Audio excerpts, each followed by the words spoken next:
भूख और बेबसी से टूटी हुई गर्भवती अनिका काम की तलाश में एक बड़े ऑफिस का दरवाजा खटखटाती है। लेकिन जैसे ही कुर्सी पर बैठे मालिक को देखती है, उसका दिल धक से रह जाता है। वो उसका अपना तलाकशुदा पति अरविंद है, जिसने कभी उसे बांझ कहकर छोड़ दिया था। आज उसकी गोद भरने की हकीकत देखकर हैरान है। सवाल ये है कि किस्मत के इस मोड़ पर अनिका नौकरी पाएगी, इज्जत पाएगी, या फिर एक नया जख्म। दोस्तों, आज की ये कहानी आपको अंदर तक हिला देगी। लेकिन उससे पहले आपसे एक छोटी सी गुजारिश है। अगर आप हमारे चैनल पर नए हैं तो चैनल को ज़रूर सब्सक्राइब कीजिए और वीडियो को लाइक करना मत भूलिए। तो चलिए शुरू करते हैं आज की कहानी। अनिका की जिंदगी कभी साधारण और सुकून भरी थी। उसकी शादी अरविंद से हुई थी, जो पढ़ा लिखा और मेहनती युवक था। परिवार बड़ा था, सैनिक परिवार की सारी जिम्मेदारियां थीं। लेकिन अरविंद का स्वभाव शांत और समझदार था। शुरुआत के कुछ सालों में दोनों ने साथ मिलकर छोटे छोटे सपनों का संसार सजाया। लेकिन शादी के 5 साल बीत जाने पर भी बच्चे की किलकारी घर में ना गूंज सकी। यही बात धीरे धीरे रिश्तों में जहर घोलने लगी। गांव गली की औरतें ताने कसतीं, इतने साल हो गए अब तक बच्चा नहीं हुआ। घर में अरविंद की माँ सावित्री देवी समझदारी दिखाती और कहती, बच्चा भगवान की देन है, समय आने पर सब होगा। लेकिन घर की बड़ी बहू किरण हर मौके पर आग लगाने का काम करती। किरण अरविंद के बड़े भाई राघव की पत्नी थी, चालाक और हुक्म चलाने वाली। उसे हमेशा लगता कि अगर अनिका घर की बहू ना होती तो उसके हाथ में पूरा घर का अधिकार होता। इसीलिए वह बार बार अरविंद को उकसाती, तुम्हारी पत्नी निसंतान है, ऐसी औरत से घर का वंश कैसे चलेगा? छोड़ो इसे और मेरी बहन मीना से शादी कर लो, बच्चा भी होगा और घर भी संभल जाएगा। अरविंद पर रिश्तों और समाज का दबाव पड़ता गया। उसकी माँ समझाती रहीं कि बच्चे ना होने में सिर्फ औरत की गलती नहीं होती। लेकिन अरविंद के कानों में किरण की बातें ज्यादा गूंजने लगीं। धीरे धीरे उसका व्यवहार बदलने लगा। वो अनिका से पहले की तरह बातें नहीं करता। उसकी आंखों में प्यार की जगह ठंडापन उतर आया। अनिका को हर बदलाव महसूस हो रहा था। वो रातों को जाग जाग कर सोचती, क्या सचमुच मेरी ही गलती है? क्या मैं ही इस घर की दुश्मन हूं? उसकी आंखें आंसुओं से भीग जातीं, लेकिन वो उम्मीद नहीं छोड़ती। उसे विश्वास था कि अरविंद उसे समझेगा, उसका साथ देगा। पर वो दिन भी आया जब किरण की साजिश पूरी हो गई। एक रात घर के बीचों बीच अरविंद ने सबके सामने ठंडी आवाज में कहा, अनिका, मैं तुम्हें तलाक दे रहा हूं। हमारे बीच अब कोई रिश्ता नहीं रहा। ये सुनकर अनिका के पैरों तले जमीन खिसक गई। उसकी आंखें स्तब्ध रह गईं, होठ कांपते रह गए। वो चाहकर भी कुछ नहीं बोल पाई। माँ सावित्री देवी रो पड़ी और अरविंद को समझाने लगीं, पर अरविंद पहले ही निर्णय ले चुका था। तलाक का कागज उसके हाथ में थमाया गया। ये वही हाथ थे जो कभी उसका सहारा हुआ करते थे। अब वही हाथ उसे अजनबी बना चुके थे। उस रात अनिका अकेले अपने कमरे में बैठी रही।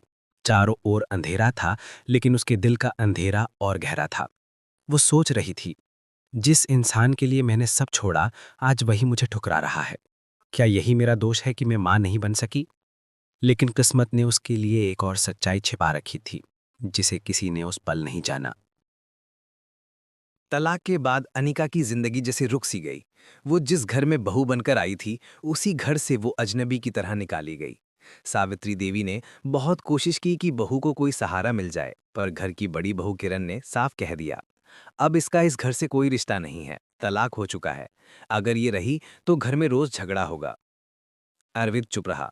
उसकी चुप्पी ही अनेका के लिए सबसे बड़ा वार थी।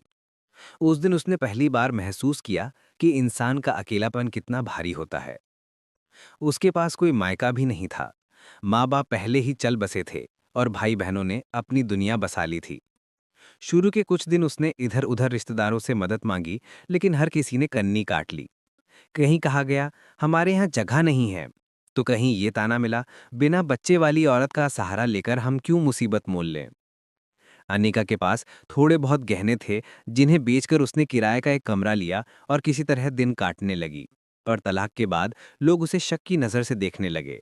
मकान मालिक की बीवी ने उसे बार बार टोका, अकेली औरत रह रही है, मोहल्ले का माहौल खराब होगा। जल्द ही किराया चुकाना भी मुश्किल हो गया। उसने गहनों से मिले पैसे खत्म कर दिए थे। काम की तलाश में वो इधर उधर भटकी, लेकिन हर जगह नाकामी मिली। कोई कहता, तुम्हारी हालत ठीक नहीं लगती। कोई कहता, घर की औरतें काम कर लेंगी, हमें किसी बाहर वाले की जरूरत नहीं। जब तक पैसे थे वो भूख दर्द सहकर जीती रही, लेकिन जब जेब खाली हो गई तो उसे सड़क पर उतरना पड़ा। आखिरकार एक दिन मकान मालिक ने साफ कह दिया, किराया नहीं दोगी तो सामान बाहर फेंक दूंगा। अनिका ने कोई जवाब नहीं दिया। आंसू पहुंचते हुए उसने अपना छोटा सा बस्ता उठाया और घर से बाहर निकल गई। उसके पास अब कोई जगह नहीं थी। वो पैदल चलते चलते बस स्टेशन पहुंच गई। स्टेशन पर भीड़ भाड़ थी, लेकिन उसके लिए वो जगह ठंडी और वीरान लग रही थी। लोग आते जाते थे, पर कोई उसे देखता तक नहीं था। उसने एक कोने में बैठकर सोचा, अब मेरी जिंदगी कहाँ जाएगी? मेरे पास न घर है, न काम, न कोई सहारा। शाम ढल रही थी। पेट में भूख का दर्द उठ रहा था। जेब में पैसे नहीं थे। सामने चाय वाले के पास एक बच्चा समोसा खा रहा था और अनिका की आंखें अनायास ही उस खाने पर टिक गईं। तब उसे एहसास हुआ कि अब उसे अपने पेट और शरीर की परवाह नहीं करनी है। उसके भीतर पल रहे नन्हे जीवन के लिए भी उसे जीना है। पर सवाल था, खाना कहाँ से आएगा? वो देर तक सोचती रही, फिर हिम्मत जुटाकर पहली बार हाथ फैलाया। राहगीरों ने उसे अजीब नजरों से देखा। किसी ने अनदेखा किया तो किसी ने दो चार सिक्के फेंक दिए। अनिका ने उन सिक्कों से एक सूखी रोटी खरीदी और धीरे धीरे खाई। उस रात वो बस स्टेशन की ठंडी बेंच पर लेटी रही। आसमान में तारे चमक रहे थे, लेकिन उसके लिए वो सिर्फ दूर की चमक थे, जैसे उसकी उम्मीदें। अनिका अब सचमुच बेघर और बेसहारा हो चुकी थी। बस स्टेशन की वो रात अनीका की जिंदगी की सबसे लंबी रात थी। ठंडी बेंच पर लेटी वो बार बार करवटें बदलती रही। नींद आंखों से कोसों दूर थी। पेट खाली था और भीतर पल रहे बच्चे की हल्की सी हरकत उसे और बेचैन कर रही थी। उसने अपने पेट पर हाथ रखा और बुदबुदाई, बेटा, तो फिक्र मत कर, तेरी माँ तुझे भूखा नहीं रखेगी। लेकिन वो जानती थी ये वादा निभाना कितना मुश्किल है। सुबह हुई तो स्टेशन पर लोगों की भीड़ बढ़ गई। कोई सफर पर जा रहा था, कोई लौट रहा था। चारों ओर हलचल थी, पर अनीका के लिए सब धुंधला था। रात भर के बाद उसका शरीर टूट चुका था। भूख और कमजोरी से उसके कदम लड़खड़ा रहे थे। वो उठकर स्टेशन के बाहर चली आई। आसपास दुकानदारों ने अपनी दुकानें खोलीं। हवा में ताज़ी पूड़ियों और चाय की खुशबू तैर रही थी। खुशबू से उसका गला सूखने लगा। जेब टटोली तो केवल कुछ सिक्के थे। इतने पैसों में भरपेट खाना नहीं आ सकता था। उसने हिम्मत करके एक दुकानदार से पूछा, भैया, क्या थोड़ी रोटी मिल सकती है? दुकानदार ने उसे ऊपर से नीचे तक देखा और कहा, पैसे हैं तो ले लो, वरना रास्ता न रोको। वो चुपचाप लौट आई। वो जान चुकी थी कि भूख मिटाने के लिए अब उसे बार बार अपमान सहना होगा। दिन ढलते ढलते उसके पास कोई विकल्प नहीं बचा। उसने शर्म और संकोच को किनारे रखकर भीख मांगनी शुरू की। पहले पहल जब उसने हाथ फैलाया तो दिल कांप रहा था। राहगीरों की निगाहें चुभ रही थीं। किसी ने सिक्का दिया, किसी ने तिरस्कार भरी नजर। पर कुछ पैसों से उसने सूखी रोटी खरीदी और धीरे धीरे खाई। लेकिन पेट का खालीपन कभी रोटी से भरता है, कभी नहीं, खासकर जब एक और भूखा पेट माँ के भीतर पल रहा हो। शाम को एक औरत उसके पास आकर बोली, बहन, तेरी हालत देखकर लग रहा है कि तू अकेली है। काम क्यों नहीं ढूंढती? किसी घर में बर्तन झाड़ू का काम मिल जाएगा। अनिका की आंखों में उम्मीद की चमक आई। यही तो वो चाहती थी, भीख नहीं, काम। उसने अगले दिन से अलग अलग घरों और दुकानों में काम तलाशना शुरू किया। पर हालात बेरहम थे। लोग उसे देखते ही कहते, अरे, ये तो गर्भवती है, कल को कुछ हो गया तो कौन जिम्मेदारी लेगा? हमें जवान औरत चाहिए जो काम कर सके। हर दरवाजे से उसे यही जवाब मिला। अनीका की आंखों में आंसू आ जाते, लेकिन वो हार मानने को तैयार नहीं थी। वो रोज घंटों तक धूप और धूल में भटकती और रात को स्टेशन की बेंच पर आकर सो जाती। अब भीख मांगना मजबूरी बन चुका था, लेकिन मन ही मन वो कसम खाती, ये हालात हमेशा के लिए नहीं है। एक दिन मैं अपने बच्चे को सिर उठाकर जीने का हक दूंगी। पर उसे नहीं पता था कि किस्मत जल्द ही उसकी राह मोड़ने वाली थी। सुबह की धूप अब अनिका के लिए सिर्फ एक और दिन का बोझ लेकर आती थी। रात की थकान और भूख के बावजूद वो हर रोज अपने फटे हुए दुपट्टे को ठीक से संभालती और हिम्मत जुटाकर काम की तलाश में निकल पड़ती। वो छोटे छोटे दफ्तरों, दुकानों और घरों के दरवाजे खटखटाती, भैया कोई काम हो तो बता दीजिए, झाड़ू पोछा बर्तन या कुछ भी। लेकिन हर बार वही जवाब सुनाई देता, तो गर्भवती है तो उसे काम नहीं होगा, अभी ले लेंगे, कल को गिर पड़ी तो हम फंस जाएंगे, हम जिम्मेदारी नहीं उठा सकते। कभी कभी कोई दुकानदार उसे दया भरी नजर से देख लेता, पर मदद करने की हिम्मत कोई नहीं जुटाता। समाज के लिए एक गर्भवती औरत जिम्मेदारी का बोझ थी, मजदूरी करने वाली नहीं। कई बार उसे ये भी सुनना पड़ा, तुम जैसी औरतें कान नहीं करती, बस लोगों से सहानुभूति लेकर पेट पालती हैं। ये ताने उसके दिल को चीर जाते, पर वो जानती थी अगर हार मान ली तो उसके बच्चे का भविष्य अंधेरे में डूब जाएगा। दोपहर की धूप में चलते चलते उसके कदम लड़खड़ाने लगे। पेट भारी हो चुका था, शरीर कमजोर। फिर भी उसने खुद को संभाला। रास्ते के किनारे बैठकर उसने पानी पिया और मन ही मन कहा, अनिका तू हारेगी नहीं, जब तक सांस है कोशिश जारी रहेगी। शाम होते होते वो थक कर चूर हो जाती। जेब में कुछ भी ना होता तो स्टेशन लौटकर राहगीरों से भीख मांगती। किसी दिन पेट भर जाता, किसी दिन भूखे आंसू पीकर ही सोना पड़ता। उसके भीतर बच्चा हर दिन बढ़ रहा था, कभी हल्की लात मारता, कभी करवट बदलता। ये एहसास उसके लिए नई ताकत बनता। उसे लगता, मेरे बच्चे की किलकारी एक दिन मेरी सबसे बड़ी जीत होगी। पर धीरे धीरे उसके दिल में एक डर भी घर करने लगा था। क्या सचमुच कोई उसे काम देगा, या उसकी किस्मत उसे हमेशा स्टेशन की बेंच और राहगीरों की दया पर ही छोड़ देगी। एक दिन जब वो बेहद थक चुकी थी, उसने तय किया कि अब किसी बड़े दफ्तर में जाएगी। हो सकता है वहां कोई काम मिल जाए, चाय बनाने का, सफाई का, या बस कागज इधर उधर रखने का। उसे उम्मीद थी कि बड़ी जगह पर लोग इंसानियत समझेंगे। उसने हिम्मत जुटाकर शहर के बीचों बीच बने एक चमचमाते ऑफिस की ओर चल पड़ी। ऊंची बिल्डिंग देखकर ही उसका दिल कांप उठा। सोचने लगी, क्या यहाँ कोई मेरी हालत देखकर मुझे काम देगा। उसने गहरी सांस ली और दरवाजे पर पहुंच गई। रिसेप्शन पर खड़े आदमी ने उसे अजीब नजर से देखा और पूछा, क्या काम है? अनिका ने कांपती आवाज में कहा, मुझे नौकरी चाहिए, कुछ भी काम कर लूंगी। वो आदमी अंदर गया और बोला, साहब से मिल लो। अनिका का दिल धड़कने लगा। उसने धीरे धीरे कदम बढ़ाए। दरवाजा खुला और सामने जो चेहरा था, उसे देखकर वो पत्थर की तरह जम गई। वो अरविंद था, उसका पति। ऑफिस का दरवाजा खुलते ही अनिका के कदम जैसे जमीन में धंस गए। सामने आरामदायक कुर्सी पर बैठा शख्स वही था, अरविंद। वही अरविंद जिसने कभी उसके सपनों का घर बसाया था और फिर एक झटके में सब कुछ तोड़ दिया था। अरविंद भी उसे देखते ही ठिठक गया। उसकी आंखें फैल गईं। कुछ पल के लिए दोनों के बीच समय जैसे थम गया। अनिका, तुम? अरविंद की आवाज में हैरानी थी। अनिका ने अपनी नजरें झुका लीं। उसका दिल तेज धड़क रहा था। वो यहां काम मांगने आई थी, लेकिन सामने अपने अतीत को देखकर उसका गला सूख गया। तुम यहां कैसे? अरविंद ने कुर्सी से उठते हुए पूछा। अनिका ने धीमे स्वर में कहा, मैं नौकरी चाहती हूं, कोई छोटा मोटा काम दे दीजिए। अरविंद का चेहरा पढ़ पाना मुश्किल था। वो उसे ऊपर से नीचे तक देख रहा था। फिर अचानक उसकी नजर अनिका के पेट पर पड़ी। उसका चेहरा बदल गया। आश्चर्य, खुशी और अविश्वास की लहर उसके हाव भाव में साफ झलक रही थी। तुम तुम मां बनने वाली हो? उसकी आवाज में अनजानी चमक थी। अनिका चुप रही।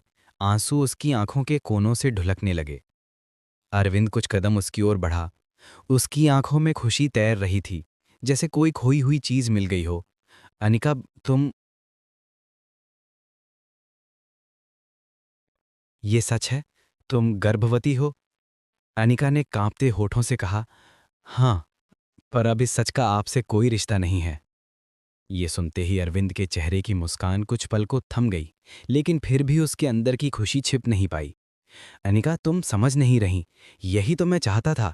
बच्चे की वजह से ही मैंने मजबूरी में तलाक दिया था। मां बनने की खबर सुनकर आज मुझे लग रहा है कि मेरी दुनिया वापस लौट आई है।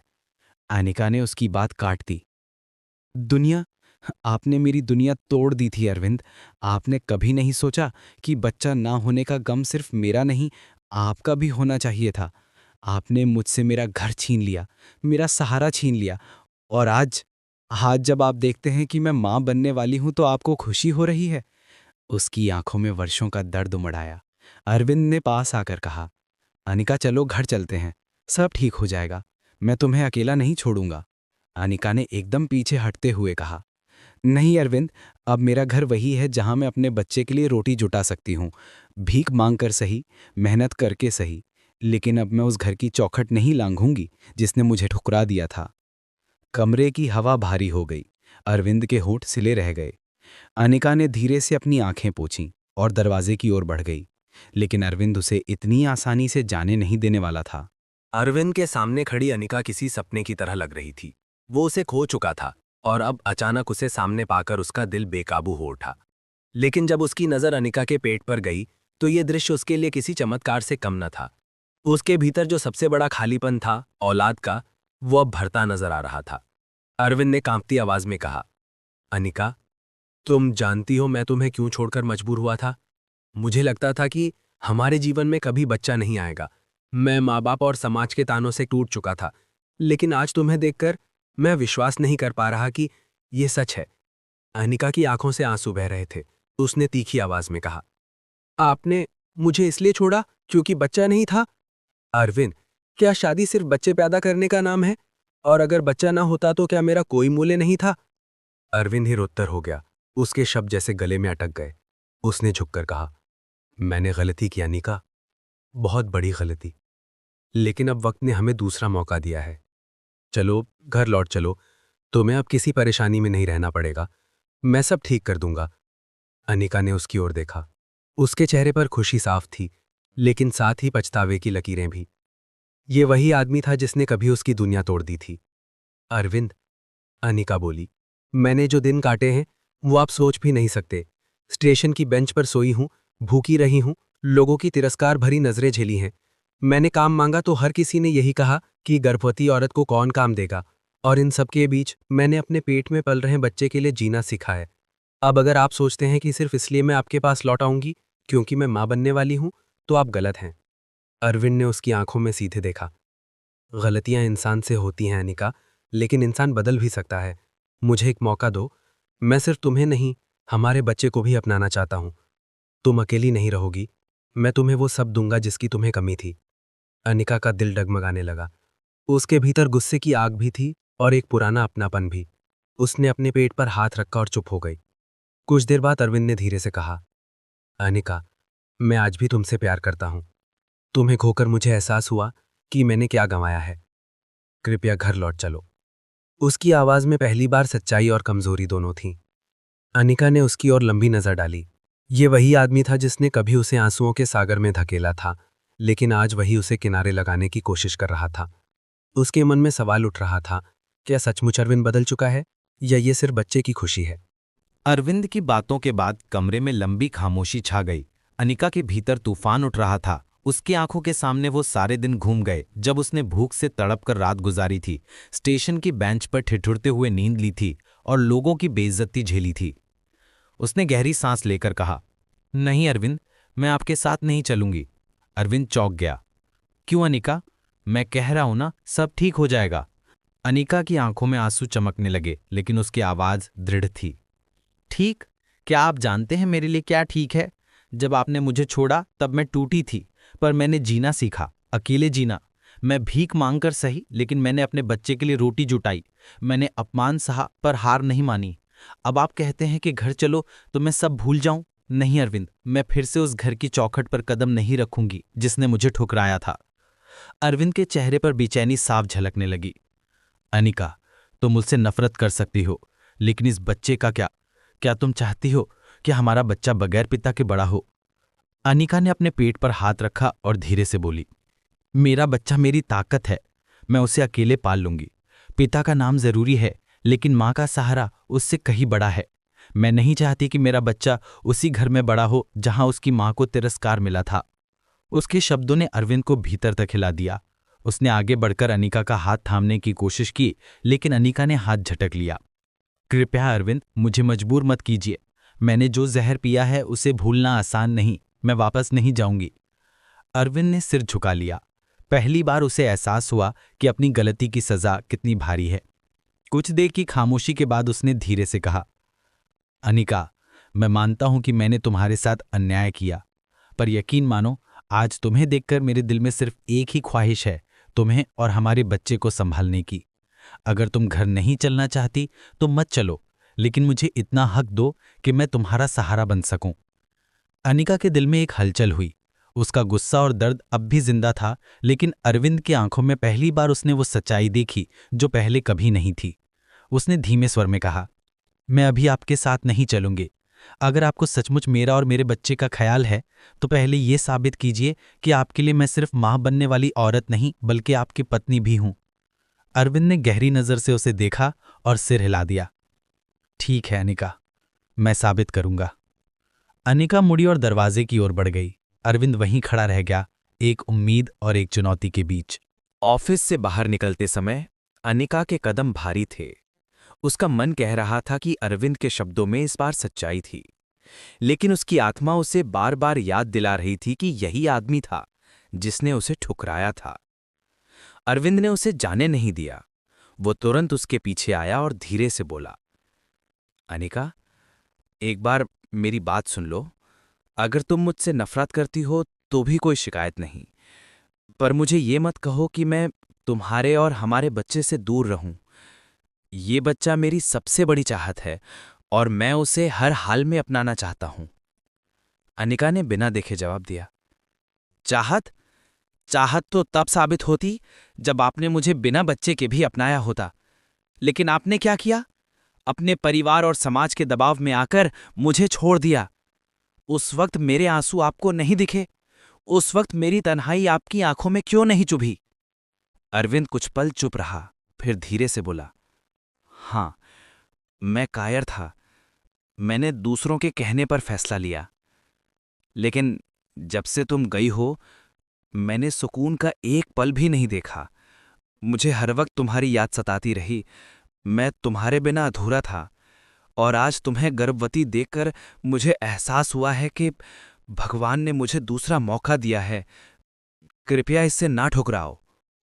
अनिका के दिल में एक खटास थी, लेकिन भीतर ही भीतर उसका मन पिघल भी रहा था। उसके पेट में बच्चा हल्की हरकत कर रहा था, जैसे अपनी मां को फैसला लेने के लिए ताकत दे रहा हो। उसने धीमी आवाज में कहा, अगर मैं आपके साथ जाऊं तो क्या गारंटी है कि फिर वही सब नहीं होगा? अगर कल को परिवार वाले फिर से मुझे ताने मारेंगे तो क्या आप मेरे साथ खड़े रहेंगे? अरविंद ने बिना झिझक कहा, इस बार मैं किसी की नहीं सुनूंगा, ना समाज की, ना अपने घर वालों की। मैं सिर्फ तुम्हें सुनूंगा। मैं वादा करता हूं कि चाहे कुछ भी हो, तुम्हें फिर कभी अकेला नहीं छोड़ूंगा। अनिका ने उसकी आंखों में देखा। वहां पहली बार दृढ़ता और पछतावे का सच्चा रंग झलक रहा था। उसकी आत्मा अब भी घायल थी, लेकिन उसके भीतर पल रहे बच्चे को पिता का नाम और सहारा चाहिए था। कुछ देर की खामोशी के बाद उसने लंबी सांस ली और कहा, ठीक है अरविंद, मैं आपके साथ चलूंगी, लेकिन याद रखिए, ये मेरा आखिरी भरोसा है। अगर आपने इसे तोड़ा तो मैं कभी आपको माफ नहीं करूंगी। अरविंद की आंखों में आंसू आ गए। उसने धीरे से उसके हाथ को थामा और कहा, मैं कसम खाता हूं अनिका, आप कभी तुम्हें दुख नहीं दूंगा। उस पल अनिका के दिल का बोझ थोड़ा हल्का हुआ। शायद जिंदगी उसे एक नई शुरुआत देने वाली थी। जब अरविंद अनिका को लेकर घर पहुंचा तो हवेली जैसे घर का माहौल अचानक बदल गया। आंगन में कदम रखते ही अनिका के दिल की धड़कन तेज हो गई। वही घर जहां कभी उसे बांझ कहकर तिरस्कृत किया गया था, आज उसी घर की चौखट पर वो फिर खड़ी थी। दरवाजे पर सावित्री देवी खड़ी थी। जैसे ही उनकी नजर अनिका पर पड़ी, उनकी आंखों से आंसू झरझर बहने लगे। वे तेजी से आगे बढ़ी और अनिका को बाहों में भर लिया। बेटी, तू वापस आ गई, मुझे यकीन ही नहीं हो रहा। सावित्री देवी की आवाज में खुशी, सुकून और पछतावे की मिलीजुली लहर थी। अनिका भी रो पड़ी। उसने कांपती आवाज में कहा, माँ, मुझे माफ कर दीजिए, मैं मजबूरी में चली गई थी। सावित्री देवी ने उसके गाल पर हाथ फेरा और पेट पर हाथ रखते ही जैसे उनकी दुनिया रोशन हो गई। ओह भगवान, मेरी बहू माँ बनने वाली है, मेरे घर में किलकारी गूंजेगी। उनकी आंखों की चमक पूरे आंगन में उजाला कर रही थी। पड़ोसिने और रिश्तेदार खबर सुनकर इकट्ठा होने लगी। सबकी जुबान पर एक ही बात थी, देखो, जिसे सब बांझ कहते थे वही अब घर की लक्ष्मी बन गई है। अनिका के दिल में ये सुनकर अजीब सा दर्द उठा। वो जानती थी लोग सिर्फ नतीजा देखते हैं, किसी की पीड़ा नहीं। पर कम से कम आज उसकी माँ जैसी सास खुश थी, यही उसकी सबसे बड़ी राहत थी। अरविंद भी माँ को रोते और हंसते देख भावुक हो गया। उसने धीरे से कहा, माँ, मैंने गलती की थी। मैंने अनिका को छोड़ा, पर भगवान ने हम पर दया की और हमें दूसरा मौका दिया। सावित्री देवी ने गुस्से से उसकी तरफ देखा। गलती? ये गलती नहीं थी, पाप था। तूने अपनी पत्नी को ठुकराया, उसकी मजबूरी को दोष बना दिया। अगर वो बहू मुझे छोड़कर चली जाती तो मैं तुझे कभी माफ न करती। शुक्र कर कि ये फिर लौट आई। अरविंद चुप हो गया, उसकी आंखें झुकी रहीं। अनिका ने माहौल को हल्का करने के लिए धीरे से कहा, माँ अब सब ठीक है, बस दुआ कीजिए कि बच्चा स्वस्थ आए। सावित्री देवी ने उसे गले लगाया और बोली, बेटी अब तुझे कोई तकलीफ नहीं होगी। ये घर अब तेरा असली घर है। मैं तेरे हर कदम पर तेरे साथ हूँ। उनके शब्द अनिका के दिल को सुकून देने वाले थे। उसे लगा जैसे बरसों बाद उसे फिर से माँ का आशीर्वाद मिल रहा हो। लेकिन ये खुशी हर किसी को मंजूर नहीं थी। आंगन के कोने में खड़ी किरण की आंखों में आग धधक रही थी। उसकी योजना, उसका षड्यंत्र सब बिखर रहा था। जिस औरत को उसने घर से निकलवाया था वही आज घर की शान बनकर लौट आई थी। किरण के चेहरे पर गुस्से और जलन की छाया गहरी हो गई। उसने मन ही मन ठान लिया कि ये खेल अभी खत्म नहीं हुआ है। मैं इसे चैन से जीने नहीं दूंगी। सावित्री देवी के आंसुओं और पूरे घर की खुशी के बीच किरण का चेहरा जैसे स्याह पड़ गया। जिस आंगन में हर कोई मुस्कुरा रहा था, वहीं वह कोने में खड़ी अपने होंठ भींचे हुए थी। उसके भीतर जलन का लावा उबल रहा था। जिसे मैंने इस घर से बेइज्जती के साथ निकाला था, वही आज लौटकर रानी बन बैठी है और सब उस पर फूल बरसा रहे हैं। ऐसा कैसे होने दूं? किरण को सबसे ज्यादा गुस्सा इस बात पर आ रहा था कि उसकी योजना पूरी तरह नाकाम हो गई थी। उसने अरविंद और अनिका का तलाक कराने के लिए घर घर में जहर बोया था। अरविंद को रोज ताने दिए, मीना को सामने रखकर कहा, मेरी बहन से शादी कर लो, तेरी जिंदगी संवर जाएगी। लेकिन आज वही अनिका मां बनने वाली थी और पूरे घर की दुलारी बन रही थी। ये किरण के अहंकार पर करारा तमाचा था। रात को जब सब अपने अपने कमरों में चले गए तो किरण ने अपने पति राघव से कहा, देख रहे हो कैसे नौटंकी हो रही है। जिसे बांझ कहकर हमने निकाल दिया था, वही अब सबकी आंख का तारा बन गई है। राघव थकान से भरा बैठा था। उसने बेपरवाही से कहा, अब जो होना था हो गया। माँ बहुत खुश है। अरविंद ने अगर अनिका को वापस ला ही लिया है तो हमें क्या दिक्कत? किरण भड़क उठी, तुम्हें दिक्कत नहीं है, लेकिन मुझे है। सोचो अगर अनिका के बच्चे ने जन्म ले लिया तो इस घर की बागडोर फिर उसके हाथ में होगी। तुम्हारी माँ उसे और भी सिर पर चढ़ा लेगी, तब मेरी क्या औकात रह जाएगी? राघव ने अनमने ढंग से कहा, बस भी करो किरण, हमेशा साजिशें मत सोचो। लेकिन किरण चुप न हुई। उसके दिमाग में नए नए विचार घूमने लगे। अगर ये बच्चा पैदा हो गया तो मैं हमेशा के लिए हार जाऊंगी। इससे पहले मुझे कुछ तो करना ही होगा। उसकी आंखों में खतरनाक चमक थी। किरण के मन में जलन अब सिर्फ खटका नहीं रही थी, वह एक तेज ज्वलंत आग बन चुकी थी जो हर उस चीज को जला देना चाहती थी जिससे अनिका का मान बहुमूल्य बन रहा था। उसके दिमाग में बार बार वही तस्वीर घूमती, सावित्री देवी अनिका को गले लगाती, अरविंद का पछतावा और घर के लोग अनिका की दुलार दिखाते। उसने ठाना कि यह छवि उसे जीने नहीं देगी। शुरुआत उसने छोट छोट चालों से की। सबसे पहले उसने छिपकर पड़ोसियों और रिश्तेदारों के बीच पुराने किस्से फिर जगा दिए। कई बार एक ही बात को रंग रूप देकर, जैसे कि अनिका का मायका गरीब था, वह भारी है, वह अपने हक के लिए लड़ती रहती थी, पर ये बातें अब असर नहीं करती। घर वालों की दया अनिका के साथ जमी थी। किरण ने सोचा, अगर लोगों का भरोसा खोना है तो आरोप बड़े होने चाहिए। उसने राघव से कहा कि उन दोनों को संभल कर रहना चाहिए, लेकिन उसके शब्द प्यार का नकाब मात्र थे। जब रात को घर सोया हुआ था, किरण अपने मन की साजिश को एक ठोस रूप देने निकली। वह जानती थी कि सावित्री देवी की तिजोरी में एक पुराना सोने का मंगलसूत्र और कुछ पारिवारिक गहने रखे थे। वह गहने अरविंद के परदादा से विरासत में थे और परिवार के लिए अनमोल माने जाते थे। किरण ने पहले घरेलू सहायिका सविता को अपने पास बुलाया और धीरे धीरे उस पर दबाव बनाया। पैसा, नौकरी का भय और किरण के मीठे वादों ने सविता को डगमगा दिया। किरण ने सविता से कहा, रात में जब सब सो जाएं तो थोड़ी देर के लिए दरवाज़ा खुला रख देगी।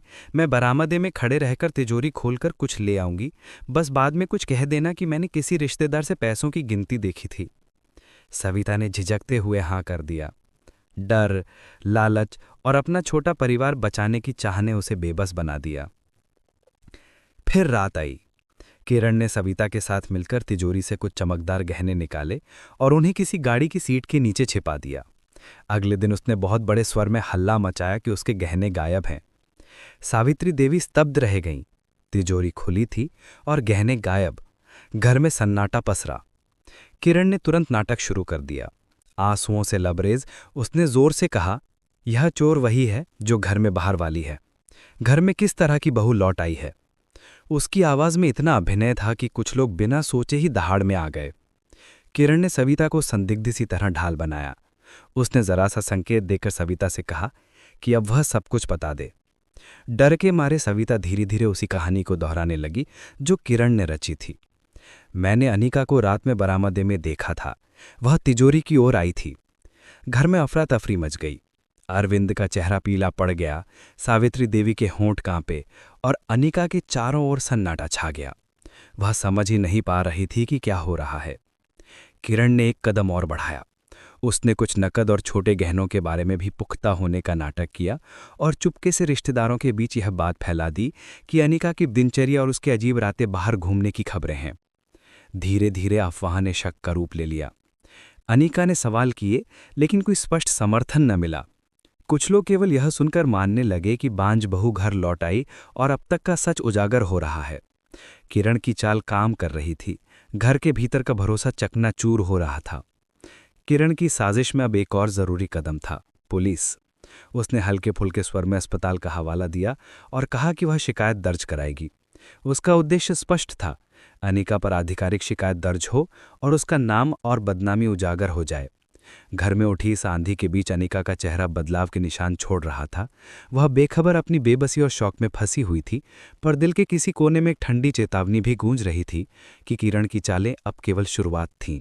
किरण को लगा था कि उसकी चाल अब अचूक साबित होगी। उसने पुलिस में शिकायत दर्ज करा दी। अगले दिन सुबह ही घर में पुलिस पहुंची और सवाल जवाब शुरू हो गए।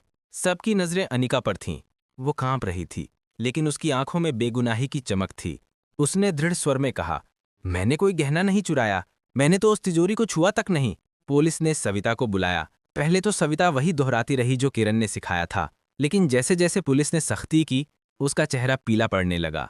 अरविंद बीच में बोला, अगर मेरी पत्नी ने कुछ किया है तो सबूत दिखाइए। इंस्पेक्टर ने घर की तलाशी का आदेश दिया। सभी कमरों की तलाशी ली गई, लेकिन कुछ नहीं मिला। तभी एक सिपाही ने आंगन में खड़ी कार की सीट के नीचे चमचमाते गहने निकाले। पूरा घर दंग रह गया। इंस्पेक्टर ने कहा, ये गहने कार में क्यों छिपाए गए थे?